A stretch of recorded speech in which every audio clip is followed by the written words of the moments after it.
শুধু পুলিশের গুলি নয়, আন্দোলনে নিহতদের অনেকের শরীরে নিষিদ্ধ অস্ত্রের বুলেটের অস্তিত্ব মিলেছে বলে জানিয়েছেন স্বরাষ্ট্র উপদেষ্টা অবসরপ্রাপ্ত brigadier general M Sakhawat Hossain.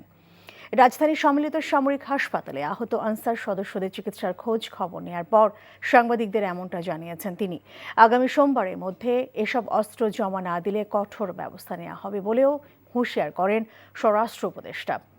কারা এসব অস্ত্র ব্যবহার করেছে সেই বিষয়েও তদন্ত চলছে বলে জানান সাখাওয়াত হোসেন।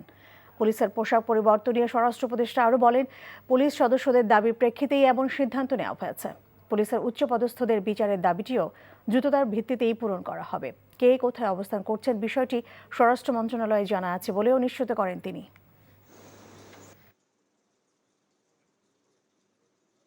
আমার কাছে খুব আশ্চর্য লাগছে যে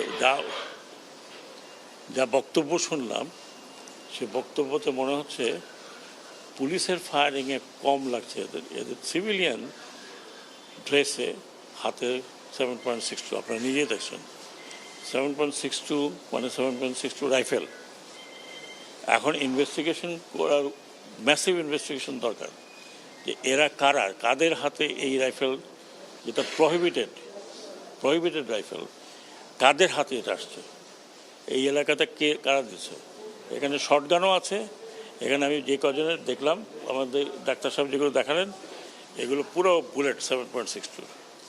তো এইটা খুবই আমি বলবো যে উদ্বেগজনক। আমি কোন লিগ বুঝি না। আমার কথা হচ্ছে যে প্রহিবিটেড বোর, 1 নম্বর প্রহিবিটেড বোর নিশ্চয়ই বুঝেন, যেটা বাইরে পাওয়া যায় না। নিষিদ্ধ বোর, যেটা সিভিলিয়ানের হাতে যাওয়ার কথা না, সেটা অথরাইজড পুলিশকে করা হয়েছিল, র্যাবকে করা হয়েছিল। সেই ওয়েপন কিভাবে এদের হাতে গেল এবং এই ওয়েপনের ফায়ারিং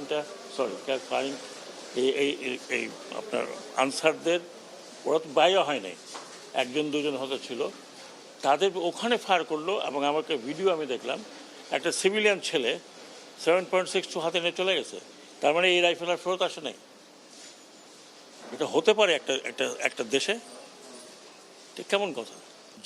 যাদের হাতে এই আনঅথরাইজ ওয়েপন আছে, আগামী 7 দিনের মধ্যে তারা নির্দিষ্ট থানায় জমা দেবেন। যদি জমা না দেন তাহলে দুইটা চার্জ লাগবে। একটা হচ্ছে অবৈধ ওয়েপন, আর একটা হচ্ছে সরকারি নিষিদ্ধ ওয়েপন আপনাদের হাতে। সেটার জন্য আন্তর্জাতিক আদালতও যাওয়া যেতে পারে যে একটু কোথা থেকে পেয়েছেন। যাকে ধরছিলেন নেতা, সেই নেতারা এখন পালিয়ে বেড়াচ্ছে।